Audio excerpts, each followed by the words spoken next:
All right, so we're going to look here at these first two verses, John 14, 16. We'll start with 16.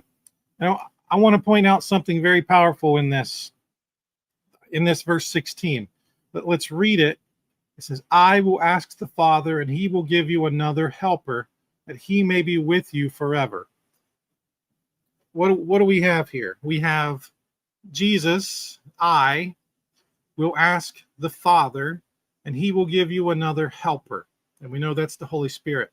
So we have the Son praying to the Father sends the Spirit. This is a beautiful presentation of the fullness of the Godhead, Father, Son, Holy Spirit. I love this. Anytime you can see the fullness of the Godhead, Father, Son, Spirit in one verse or one section of text, it's very powerful. And that really hits home with me. And we keep going. It says that he may be with you forever. I draw a lot of comfort from that. A lot of comfort from that. Being with us forever. And then we take that into verse 17. That is the Spirit of truth. This is the another helper Jesus is referring to, the Spirit of truth, whom the world cannot receive. That's interesting, because it does not see him or know him, but you know him. So there's a contrast here between the world and you, but you know him because he abides with you and will be in you. And that's important. He abides with you and will be in you. So Jesus is telling them that when the helper comes, now he abides with you, but he will be in you. That's pointing to something, and we're going to talk about that. We're going to talk about that. But I want to take a moment and just look at this Spirit of truth. Spirit of truth. I want to take a moment and look at another text that ties in beautifully with this Spirit of truth and how the world doesn't quite grasp it. They don't see him or know him. So we're going to go to one of Paul's letters, 1 Corinthians chapter 2, verse 10 to 14. Remember, we're looking for the Spirit of truth. It says, for to us God revealed them through the Spirit. For the Spirit searches all things, even the depths of God. For who among men knows the thoughts of a man except the spirit of the man which is in him? Even so, the thoughts of God no one knows except the Spirit of God.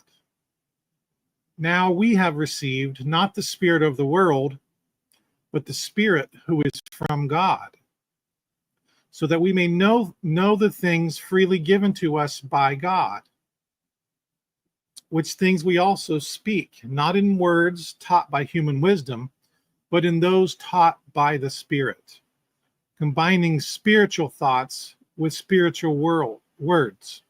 But a natural man does not accept the things of the Spirit of God, for they are foolishness to him, and he cannot understand them, because they are spiritually appraised. So here, the Apostle Paul's speaking right to this, but Jesus said the world cannot receive the Spirit of truth, and Paul is saying the same thing. The same thing. A natural man in his natural state, and we know that's fallen, that is unregenerate, fallen short, that in our natural state we do not accept the things of the Spirit. They are foolishness to him. And at one point in our life, we were all there. We didn't accept the things of the Spirit. We were lost. We were in our natural state, and we couldn't understand them because those things were spiritually appraised. And until the Holy Spirit revealed to us, we couldn't understand them either. We couldn't understand them either. Now, John 6:44, Jesus says the world cannot receive it. In John 6:44, it says, no one can come to me unless the Father who sent me draws him. I will raise him up on the last day. So the world can't receive the Spirit of truth. Only those drawn by the Father. And we often hear those referred to as the elect. The elect. And that drawing of the elect to Christ by the Father, that's often called the effectual calling. God calls us and draws us to the Son. To the Son. So that ties in rather well with what we just read in our text in John. The Spirit of truth, whom the world cannot receive because it does not see him or know him. And you cannot see him or know him unless you're drawn by the Father, that effectual calling. The gospel power piercing someone's heart and being drawn through the word by the Father to the Son. It's absolutely beautiful. Beautiful. Now we have the second half of 17 here. It says, but you know him because he abides with you and will be in you. Will be. What could that be anticipating? If he's telling the apostles in the upper room, he will be in you. This is anticipating or telling them ahead of time the indwelling of the Holy Spirit in them. And it's actually pointing to a particular day, and from that day moving forward. And we know the Holy Spirit fell upon the apostles on the day of Pentecost in the upper room, right? From that day forward, the Holy Spirit will be in you. And the Holy Spirit is dwelling in believers ever since. Now, that is very powerful to me, just to know the Holy Spirit of God is dwelling in us. We are not alone. As alone as we think that we feel we are sometimes, we're not. We're not alone. That's a very, very comforting sentiment, and it goes right along with this whole entire text of the upper room discourse or the farewell discourse. Comfort. Very, very powerful. So let's keep going to our next section, verse 18. And again, this is beautiful language here. Jesus says, I will not leave you as orphans. Think about that. Think about an orphan. They've been abandoned or separated from their parents. That lonely feeling, that scared feeling of an orphan, that imagery. Jesus says, I will not leave you as orphans. I'm going away, but I'm not going to leave you as orphans. He says, I will come to you. I will come to you. This is comforting assurance, first, of God's fatherly care. You think of the father of an orphan. If someone has that relationship with their father, they're not an orphan. So we have that comforting assurance of God's fatherly care. And we have that. And the Son's abiding presence with us through the Holy Spirit. Through the Holy Spirit. Verse 19, after a little while, the world will no longer see me, but you will see me. We're not going to be left alone. We're not going to be left alone.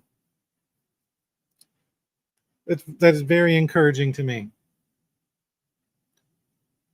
After a little while, the world will no longer see me, but you will see me. Because I live, you will live also. Now that, because I live, you will live also. That is a powerful connection. That is our union with Christ. Because I live, you will live also. That's powerful. But our life, you think about that, our life is bound to Christ's resurrection life. We are bound to that. Because he lives, we live. We are united with Christ. in his death and resurrection. Very powerful, very powerful. We are bound to him in that. Because he lives, we will live also. Very good stuff. And then it goes on to say, in that day, you will know that I am in the Father, and you in me, and I in you. So we read in the first section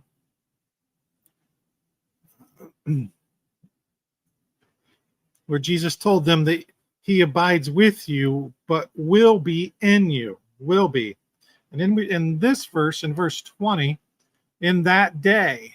So he's looking forward again from that upper room to something that's coming.